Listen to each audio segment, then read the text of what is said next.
Jueves 6 de julio, saludos señoras, señores, bienvenidos como cada día a este espacio, a esta revista de prensa. Vamos con nuestro habitual recorrido por las portadas de los diarios que se editan en Córdoba, en la prensa de papel, Diario Córdoba, ABC, Diario El Día y también en la digital. Nos acompaña Manuel Albert. Manu, bienvenido. Muchas gracias. Como cada jueves que le toca, porque saben que alternan Manu y Alfonso, así que bienvenido Manu en este regreso después de alguna semana. Comentamos antes, Manu y yo, antes de entrar en directo, que se nota ya que la televisión informativa va llegando el verano, estamos ya en julio, quizás antiguamente, nosotros que somos ya más veteranos, yo más que tú, empezaba antes incluso ese relax del verano, ¿verdad? Sí, y hay veces que incluso se prolonga la actualidad casi hasta agosto. En Córdoba también es verdad que con el tema del Festival de la Guitarra yo creo que se alimenta un poco, no sé, hay como más actividad. Pero esta semana, sobre todo este primer tramo de la semana, sí que lo hemos notado todos los periodistas y lo íbamos hablando, ¿no? De que empieza ya el momento del sálvese quien pueda, un poco a la mañana siguiente hay que encontrar noticias de donde sea. Evidentemente, pues verán que no hay informaciones de alcance en ningún periódico, todo interesante como siempre y muy recomendable que hagamos el recorrido habitual por los periódicos. De las fotos solamente, en la prensa escrita solamente una foto local, que es la del diario El Día, y tampoco es un tema nuevo, es un tema de las protestas de las familiares de enfermedades raras, la red de padres solidarios, una foto que firma José Martina, la firma Chencho, en busca de amparo institucional, dice el diario El Día.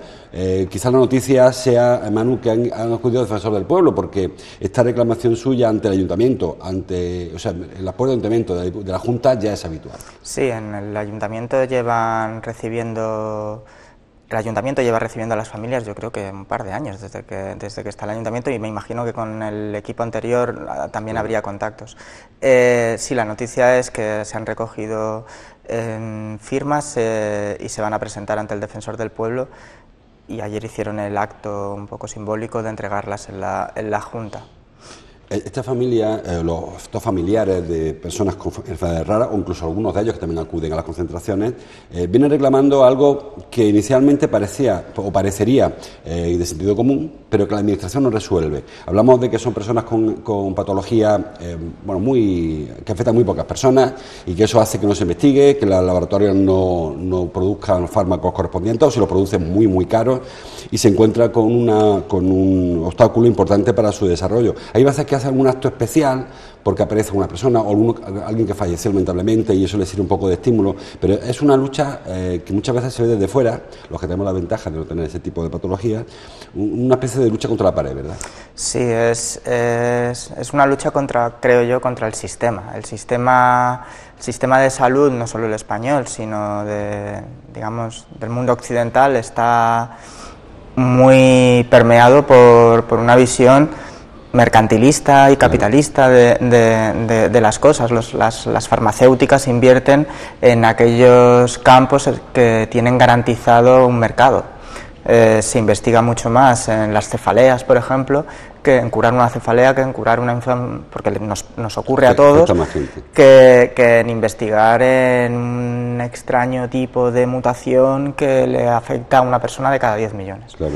Pero esto no sé si va a tener que cambiar, pero de alguna manera, debería de cambiar, pero lo que tiene que ocurrir, desde luego, es que allí donde no llegan las empresas privadas debería de llegar, creo yo, el Estado y la investigación pública. Para eso hace falta mucha inversión. Sí, es lo que siempre dicen ellos, se invierte más a investigar una prótesis mamaria que una enfermedad de las que afectan a pocas personas, lamentablemente. Efectivamente, pero es lo que hemos hablado en este programa algunas veces, ¿no? Hay determinados campos que es el Estado, para mí, en mi opinión, es el conjunto de las administraciones quienes deben de llegar, como lo que hablábamos hace unas semanas sobre el transporte público. El transporte público no tiene por qué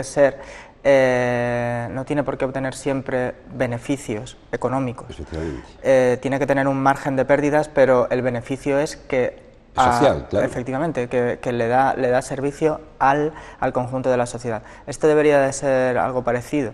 Es cierto que la investigación no va a beneficiar a millones de personas y no va a repercutir en beneficio económico directo, a lo mejor, pero esto va todavía un poco más.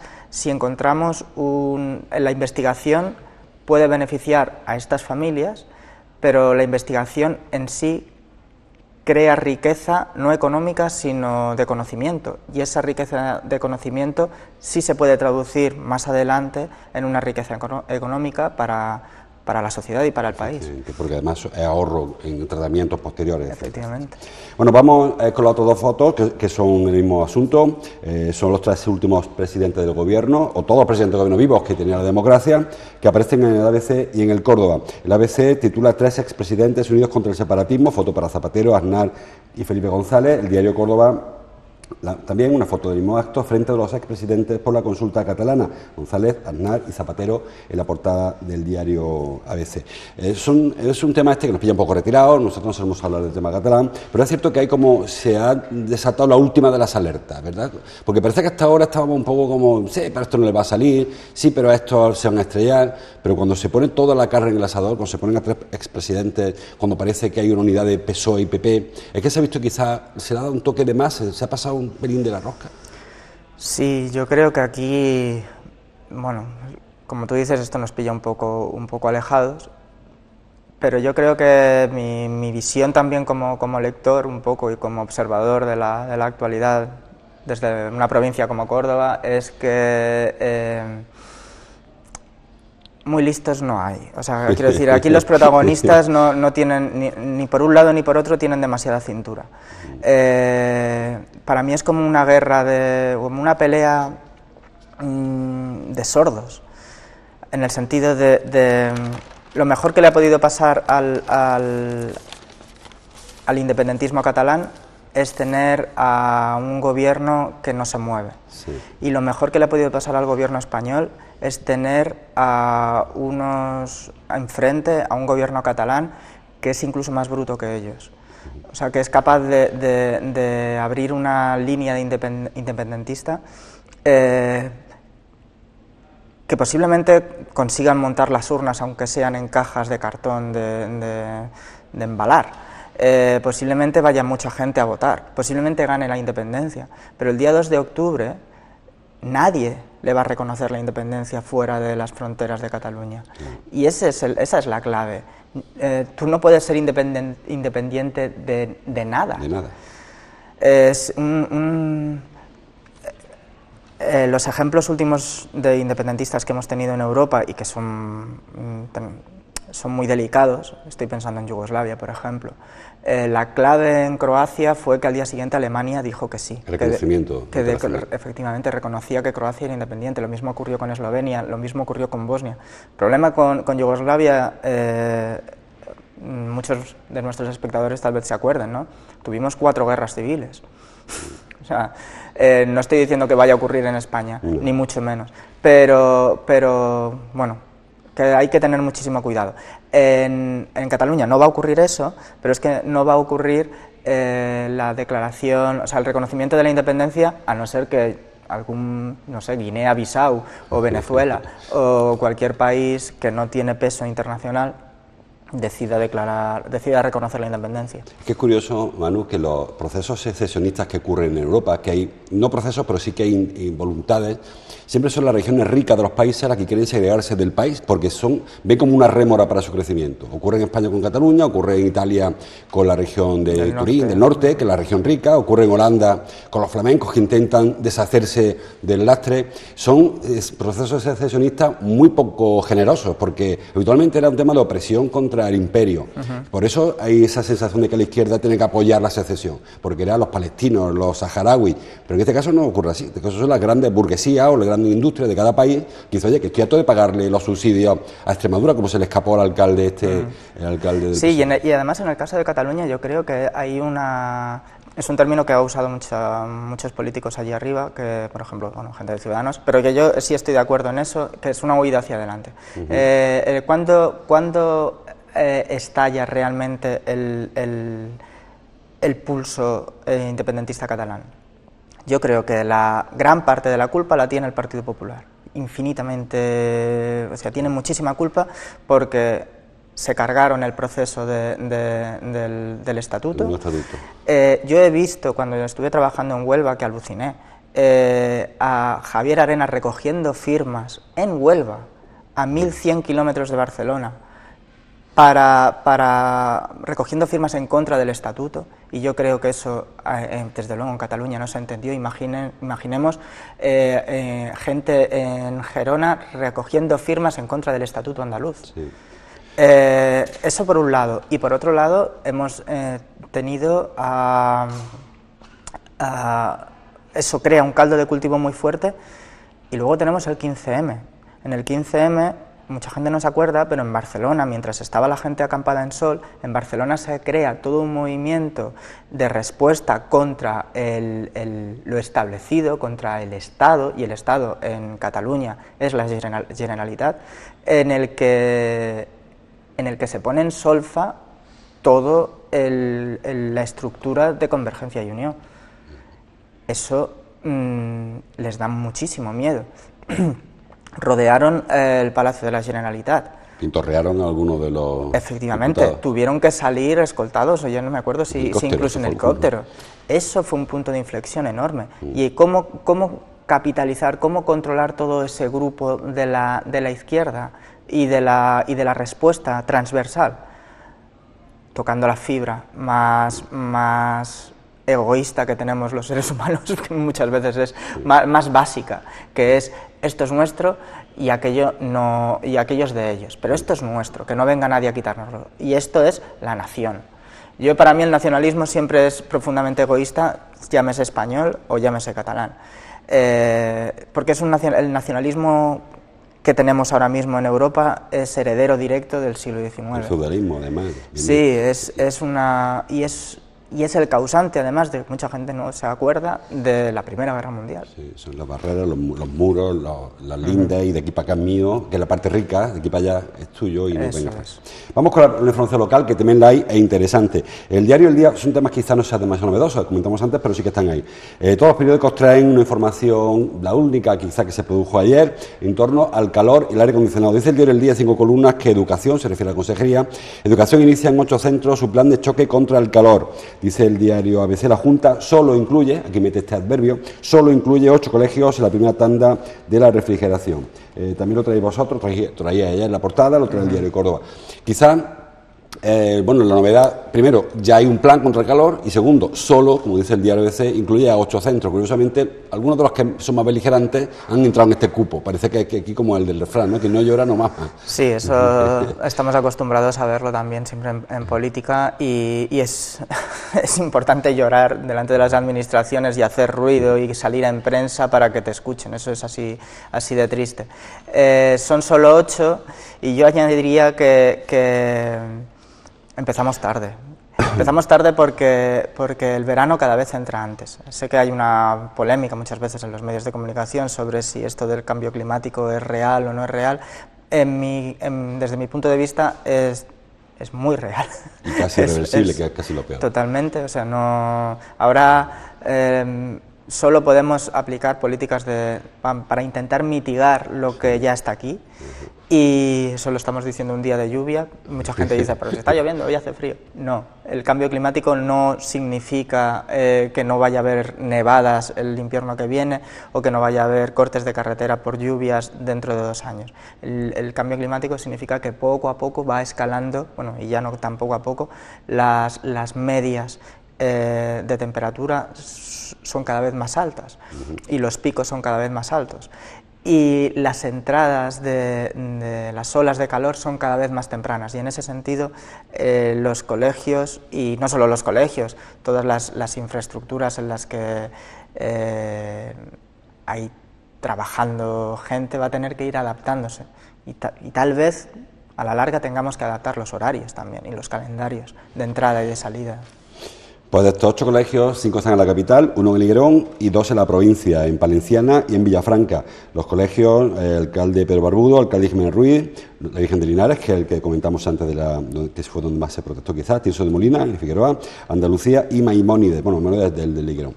Son muy poquitos, como decía Manu, y lo malo es que no va a dar tiempo a que el resto de colegios, que son muchísimos los colegios que hay sin acondición de la provincia, se adapten a septiembre, con lo cual, como septiembre venga como Manu predice o profetiza, malamente, pues vamos a encontrarnos que tendremos polémica incluso a la hora de comenzar el curso.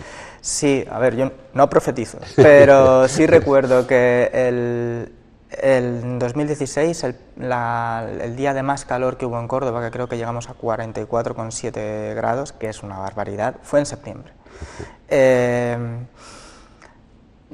Ojalá que no lleguemos a esa temperatura, pero en septiembre va a hacer calor. Es que el calor, ¿cuándo se va en Córdoba? Estamos teniendo casi 6 meses de calor al año. Claro. Y bueno, es que verano dura hasta el 21 de septiembre, que no se nos olvide. O sea, claro, pero luego otoño arranca, aquí estamos...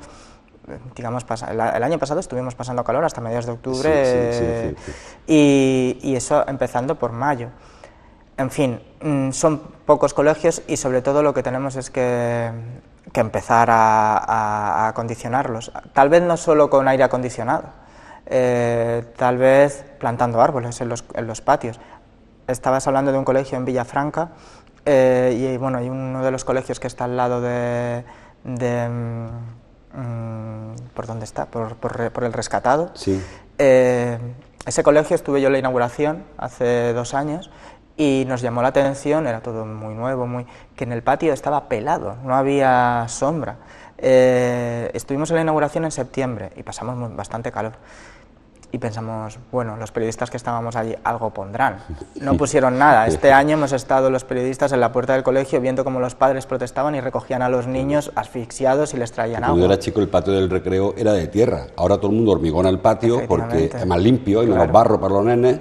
Y claro, eso hace que la temperatura en el patio también suba 8 o 10 grados. De tener el suelo de tierra a tener de hormigón, pues calcula la diferencia. Sí, y mantener un árbol a lo mejor es un poco costoso, pero a la larga no. Sí. A la larga ese árbol te va a reducir, bueno, ese árbol o esos 8 árboles si se ponen en un patio en condiciones, pueden reducir 2 grados la temperatura. Sí, un toldito. O también hablamos, no sé con quién era el otro día, de la arquitectura pensando y el urbanismo pensando en el calor. Los bloques no se orientan según la temperatura. Hemos visto cómo la Biblioteca de los Patos se está construyendo con un acristalamiento tremendo que da al sol de la tarde, además, con lo cual que se ponga a leer igual hace una lupa el cristalero y sale ardiendo un libro. No se utiliza ningún tipo de previsión, más previendo, como es evidente en este caso, la redundancia, del calor que va a hacer allí. Sí, eso lo vimos también en el centro de salud nuevo de la avenida del aeropuerto, que tiene un problema parecido. El sol no da directamente a la tarde, pero porque está mirando un poco más a la sierra, pero bueno, también da mucho sol y tiene una cristalera muy diáfana, muy bonita, que en fin, se ve muy bien, pero que tiene problemas en una ciudad como Córdoba. Sí. Yo creo que a la larga vamos a cambiar y vamos a retomar posiblemente formas de construir y de pensar la ciudad más como nuestros tatarabuelos que como nuestros padres, que pensaban más en, a lo mejor, diseñar una ciudad más pensando en los coches y en que pudiera transitarse de una manera fluida a motor. Ahora no, ahora vamos a pensar más en sombras, en aprovechamiento del agua. Y encarar las paredes de otras. Bueno, pues sí, hay que hacerlo. Pues yo veo perfecto, me parece mucho más interesante un edificio encalado que no con el ladrillo o con tanto cristal. Es que tenemos que pensar que el aire acondicionado, aparte de un gasto de energía, genera calor, genera islas de calor. Y lo mismo ocurre con los coches, que cuando encendemos el coche y pone aire acondicionado, eso genera calor. Y en una ciudad como Córdoba, que está encajada, que tiene el río, la sierra, que ya está insolada de por sí, si encima le metemos efectivamente, pues eso puede ser una tormenta perfecta. Nos ahorraríamos mucho en hornos. Vamos con el diario de Córdoba, 5 columnas también. El aceite alcanza el precio medio más alto de su historia. Bueno, es una estadística, simplemente, como siempre, esto de los precios, oferta-demanda, esta campaña ha venido más cortita y bueno, eso hace que las almazaras reserven y eso hace que el precio se dispare. Lo más significativo quizás es que gracias a este incremento del precio y como Córdoba está exportando aceite, bueno, habrá una balanza exterior más interesante, pero poco dato más aparte de ese. Sí, bueno, sobre todo que aquella persona que se acerque a comprar aceite, y como han hecho muchos cordobeses tradicionalmente, de comprar una garrafa, ahí se va a encontrar que el precio va a subir sí, de manera importante. Pero bueno, esperemos que... Esto está un poco ligado con todo lo que estamos hablando. ¿Por qué ha venido corta la campaña este año? Pues en buena medida por el régimen de lluvias que hemos tenido, por las temperaturas que hemos tenido, todo está ligado. El futuro de la agricultura en Andalucía y en Córdoba que es una agricultura estacional, que depende de la climatología, pues está muy pendiente de qué va a pasar con este ascenso de temperaturas. A lo mejor dentro de unas décadas nuestros hijos o nuestros nietos se tienen que plantear cambiar de cultivo o cultivar el olivar de una manera distinta, porque a lo mejor las cosechas realmente van siendo cada vez más escasas y la demanda no. Y además todo el mundo riega el olivar ya. Antiguamente el olivar era secano. Yo recuerdo cuando éramos pequeñillos que se estudiaba olivar como secano. Ahora todo el mundo lo riega, con lo cual hay una mayor demanda de agua, lógicamente, porque hay extensiones donde no llueve y donde se empeñan los agricultores, porque el olivar es lo que más beneficios garantiza la PAC, la Unión Europea, fundamentalmente. Claro. Y por eso estamos viendo también, cuando circulamos por las carreteras, tanto olivar pequeñito, olivar recién plantado. Son plantones, sí. Claro, y eso llama mucho la atención, a la gente le llama mucho la atención los que no vienen de Andalucía.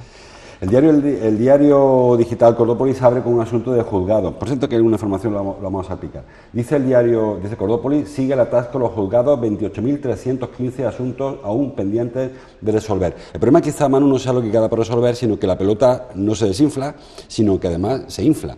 Porque ahora hay que sumar a esto el tema de las cláusulas suelo, que va a inflar todavía más porque se prevé una llegada importante de demandas. Y claro, los juzgados no solamente no se resuelven el tema suyo, del que tiene de hoy, sino que tiene de ayer, y tampoco resuelve de ayer, con lo cual la pelota... Esto hace falta una decisión, casi un pacto de Estado para acabar con los problemas de la justicia. Sí, eso trasciende a Andalucía, aunque, bueno, son competencias andaluzas y tienen tienen su parte de responsabilidad muy importante, pero sí, esto debería de ser un pacto de Estado, como se dice ahora, o un acuerdo muy amplio a niveles altos. Hace falta... ¿Cómo se desatasca un juzgado?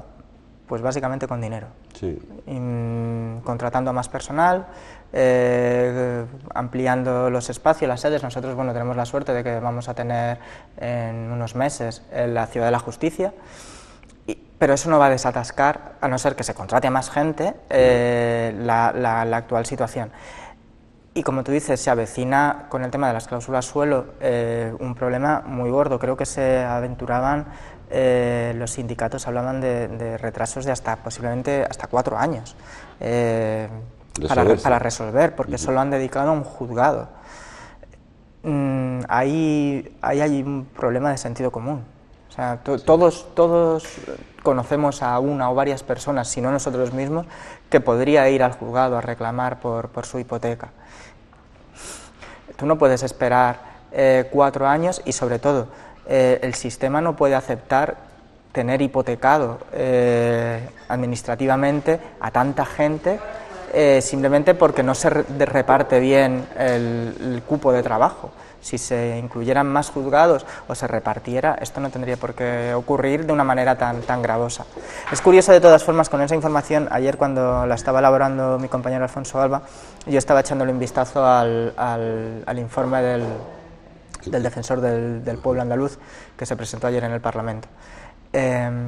Y había un punto en el que nos llamó mucho la atención, porque Córdoba y Jaén son las 2 provincias las que el defensor del pueblo recibe menos protestas por demoras en los juzgados. Entonces, por un lado tenemos ese cupo tan enorme y por otro lado tenemos que no protestamos. De hecho, en Córdoba el año pasado no se protestó por dilaciones en justicia. Nos llamó mucho la atención. Habría que estudiar algún día por qué no se producen las quejas, porque hay muchas veces un hartazgo de la persona que va a quejarse, que ve que no va a ningún sitio. Yo a veces he hecho esa reflexión también. ¿Por qué no quejamos más? Porque te quejas, al final no va a ningún lado. El defensor del pueblo no resuelve casi nunca. Mucho que le llegue, ¿verdad? Le cuesta, sí. La verdad es que resuelve. Bueno, resuelve a él, pero no se resuelve tu problema. Efectivamente. Se resuelve a él. Te da tu dictamen y perfecto, pero ¿con eso dónde vas? Sí, pues... Yo muchas veces a la gente, cuando me dice eso, digo, mira, pues con eso, con tu dictamen y con vea un periódico, porque efectivamente, porque no hay nada que moleste más a una administración que verse retratado en un periódico. Vamos a avanzar, que se nos va la hora. También Cordópolis trae un asunto que nos va a afectar a todos, que es la instalación de nuevos lomos de asno, se llaman estos resaltes en la vía pública. Son hasta 34 en varias calles de la ciudad. Bueno, tenemos un concejal de movilidad muy activo, que se empeña en que los vehículos vayan más despacito y que nos dejen a los peatones, a los ciclistas, andurrear por las calles. Me parece muy interesante. Lo que pasa es que quizás hay otras fórmulas que se utilizan en otras ciudades, por ejemplo, la plataforma continua, esta que le llaman, no sé cómo se llama ahora, que la calle, la acera y la carretera sea lo mismo, que sí que es más disuasorio y que a lo mejor es incluso más estético, porque el lomo de asno, aparte de que genera algún problema, para los coches que tengan faldones, de estos se llaman, ¿no? Sí. No sé si esa es la solución de la ciudad a base de baches. Muchas veces el problema con los lomos estos es cómo están ejecutados, sí, y qué nivel de desgaste tienen. Todos somos conductores y cuando a veces te das cuenta simplemente circulando y dices, joder, con este se han pasado un poco, o este se está desgastando, porque también forman charcos, cuando llueve, por ejemplo, son muy molestos en ocasiones para los peatones porque al pasar salpican, pero yo creo que es lo más efectivo para reducir la velocidad. Es porque yo, por ejemplo, vivo en una zona de plataforma continua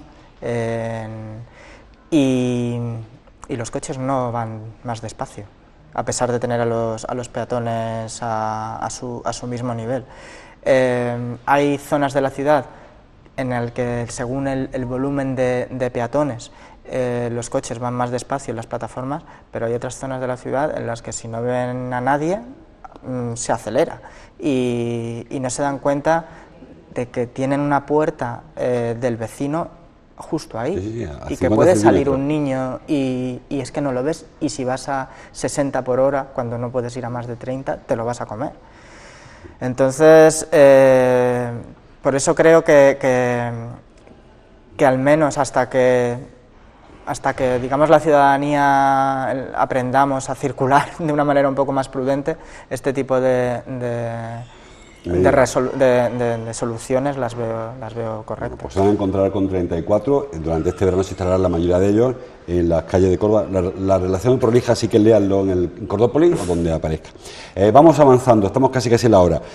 Ayer Pedro García, concejal de urbanismo, salió a responder al Córdoba, que como saben reclama al Ayuntamiento casi 2 millones de euros por unos gastos que produjeron en la adecuación de la parcela del Canal, el Parque del Canal, cuando se iba a construir allí la ciudad deportiva. Dice el diario El Día, García frenó en el Parque del Canal un pelotazo urbanístico. Yo el título hubiera puesto dice que frenó, porque en principio parece un poco reconocer un pelotazo urbanístico que estaba infuturible, ¿no? Quizás fue también una de estas salidas de Pedro García, quizás a veces de pata de banco, porque él lo vinculó a otras actuaciones urbanísticas, quizás mirando Valdebeba, supongo, porque no sé qué otra ciudad deportiva ha generado luego beneficios. Sí, pero también los periodistas tenemos una memoria muy corta. Hace 2 años, cuando entró el gobierno local y empezó a revisar esto y a frenar esto, ya hablaban de pelotazo urbanístico. Quiero decir, como argumento político ya está usado. Sí. Ayer cuando Pedro García lo repitió, no estuvo diciendo nada nuevo, entre comillas. Es una idea, es una tesis que Pedro García y que su formación política han defendido desde el principio. Lo que estaba ocurriendo en la ciudad deportiva, a su juicio, era una recalificación. Una recalificación que escondía otros intereses.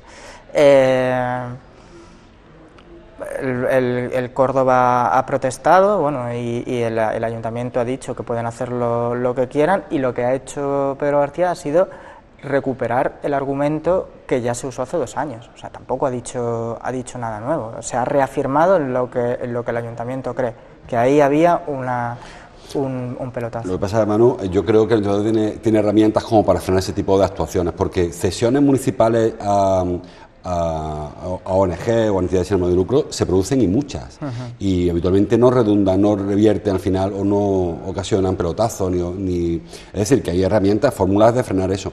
No estoy defendiendo a Córdoba ni estoy acusando a nadie, sino que me parece que el argumento, yo tampoco me parece que la ciudad deportiva fuera el mejor sitio aquel, pero creo que a veces mezclamos churras con merinas, y ahora intentar atribuirle al Córdoba una intención de especulación urbanística cuando herramientas hay para frenarlo. Él es concejal de urbanismo. Sí, no, yo lo que me refiero era que... Sí, que el argumento ya es antiguo.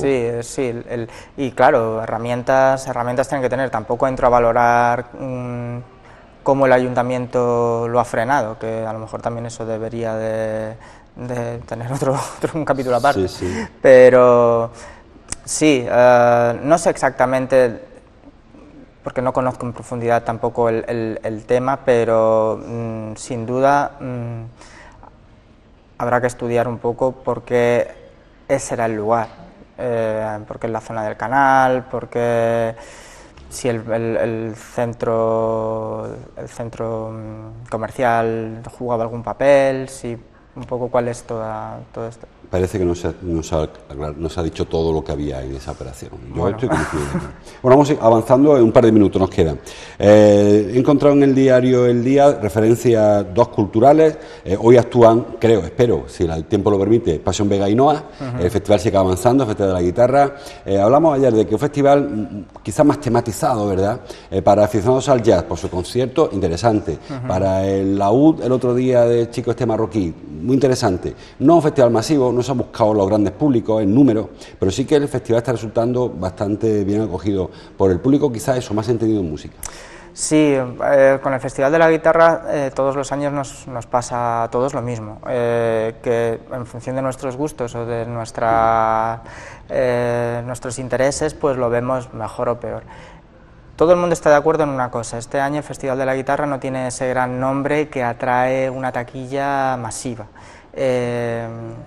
No hemos tenido un concierto en la Plaza de Toros con una primera figura del cartel que atraiga. No hemos tenido tampoco una leyenda tipo, no sé, Sting, por ejemplo, o Scorpion el año pasado. Efectivamente, o Chuck Berry hace 10 años, o Dylan también cuando... Efectivamente, hace 2 años. Pero hemos tenido una apuesta muy importante por el indie además muy de cuarentones ya como yo, que muy de los 90, y que bueno, ha tenido su acogida, pero bueno, tampoco ha sido una cosa masiva, aunque los conciertos creo que no estuvieron nada mal. Y bueno, y los entendidos pues sí están encontrando lo que tiene el Festival de la Guitarra, como todos los años, son esos pequeños caramelos con sorpresa, que uno no sabe exactamente, a lo mejor ha leído, ha oído que esta persona tiene mucha calidad y luego descubre algo que es una joya en el Gran Teatro. A mí me pasó el otro día con el laudista, con marroquí, ¿no? Sí, tunecino, Yusuf, no sé qué. Sí, impresionante, vamos, fue un concierto chulísimo. Y yo no conocía de nada a este hombre, así que solo por eso merece la pena el Festival de la Guitarra. La otra ciudad cultural nos lleva a Palma del Río. Venimos hablando varios días del Festival de Teatro en el Sur. Dice la Feria de Palma del Río acoge el nuevo montaje de Quejío, de Tábora. Bueno, que es un clásico en Palma del Río. Salvador va mucho por Palma del Río, por el festival, porque es el escaparate del teatro andaluz. No se pone en valor suficientemente este festival, ¿verdad? Parece como que queda para un espiecito pequeñito en un periódico. Este festival, el mayor mérito que tiene es que sigue ahí. Sobreviva, o sea, sí. Lleva 10 años en la cuerda floja. Yo lo hablaba con sus organizadores hace una semana, digo, agoté los titulares con vosotros sobre están haciendo malabarismos, es la cuerda floja, no sabe si subirá el telón. Sube el telón todos los años, pone en escena a la feria de Palma del Río. Tienen muchísimo mérito, tienen muchísimo valor, y yo lo que espero es que este año parece que, al menos como gesto, el consejero de Cultura ha ido a inaugurarlo.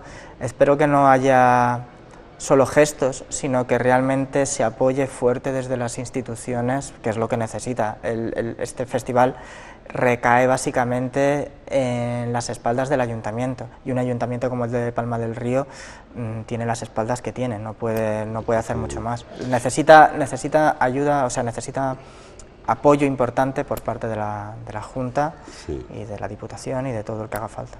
Otra referencia, la última ya, cultural de los periódicos en papel, es la de la colonia de Fuente Palmera, que está celebrando su aniversario, su 250 aniversario. Saben que esa zona de las colonias, Fuente Palmera, La Carlota, son las colonias Ochavillo, es una zona de repoblación que hace 250 años vinieron aquí los alemanes sobre todo, y ahora pues hay un acto muy curioso y que yo creo que es muy pedagógico, ¿verdad?, para para que fuéramos a ver cómo es nuestro pasado, porque además la Carlota fue de Palmera, es Córdoba, está a un paso de Córdoba. Tenemos una colonia... los Müller y estas cosas. Los Herzog, que están frecuentes en Córdoba, los Heinz, por ejemplo, son apellidos que provienen de los alemanes que vinieron aquí a Córdoba hace 250 años y que, bueno, somos nosotros ya. Sí. No, es mucha gente de fuera de estas zonas no sabe. Yo alguna vez que he tenido contacto con adolescentes, con grupos a los que les he dado clase, por lo que sea, cuando les cuentas que hubo repoblaciones de alemanes, de franceses en la sierra, se quedan asombrados. Cuando les explicas también por qué hubo repoblaciones, porque son huecos de población que habían desaparecido con la expulsión de los moriscos y con la expulsión de los judíos. Entonces teníamos zonas enteras que todavía ocurren en algunas partes de Andalucía, como en Granada. Granada del todo no se ha recuperado de la expulsión de los moriscos y de los... Es muy curioso. Bueno, y además es historia viva, que 200 años de repoblación no es nada. Es nada, claro. Pues muy interesante, digo, muy pedagógico y muy recomendable visitar las colonias, ahora que están de fiesta, o cuando las colonias, cariñosamente, se llama así la comarca aquella. Y porque es muy interesante conocer cómo hay culturas, cómo hay tradiciones, la danza de los locos, que es que es Centro Europa metido aquí en La Vega, es una cosa curiosísima. Y con nuestras propias tradiciones, que también son milenarias, son seculares. En el diario Córdoba viene hoy un especial de Ovejo, y me llamaba mucho la atención una fotografía sobre la danza de las espadas de Ovejo, que eso también debe ser una cosa impresionantemente antigua. Sí, eso es muy interesante. Hay tradiciones y luego te vas fuera de Córdoba a buscar referentes cuando tenemos muy cerquita tenemos cosas tan interesantes como este asunto. Vamos a terminar ya, Manu. Hay un asunto de fosas comunes que me quería comentar contigo. Hay una sumación, parece que es algún paso, también alguna referencia de memoria histórica. Se avanza muy poquito, lo que pasa es que es verdad que cuando se avanza es muy agradecido por parte de los familiares y los afectados. Sí, en este caso todavía se sabe poco de esta fosa. La vuestra de Monturque, la que efectivamente, un historiador apunta que podría pertenecer a la foto es impresionante, se ve un grupo de 4 o 5 esqueletos maniatados y alguno de ellos incluso con el calzado puesto todavía. Es una fosa común en Monturque y se sospecha que pudiera ser una saca de presos procedentes de Cabra. La guerra civil en la campiña fue una salvajada, como en todo el país, pero bueno, en la provincia de Córdoba fue especialmente violenta, y lo que se hacía muchas veces era se fusilaba gente de pueblos, se mezclaba para hacer todavía más dificultoso la identificación, el hallazgo y la identificación de los cuerpos, que ahora realmente es el verdadero problema. Ya hemos encontrado los restos, ahora tenemos que identificarlos, y eso es donde las administraciones se tienen que implicar, como hemos hablado otras veces.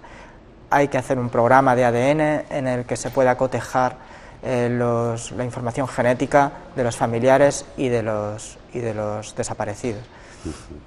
Bueno, pues pincelada solo, más información en Cordópolis, en este caso en las páginas digitales del diario digital Cordópolis. Gracias, Manu, como cada jueves, por estar aquí con nosotros. Le dejo como cada mañana ahora con Ángeles Mellado y con su café y medio. Está con ella Chari Serrano, así que desayunarán juntas. Nosotros nos vemos mañana. Hasta mañana, como siempre, gracias por su atención.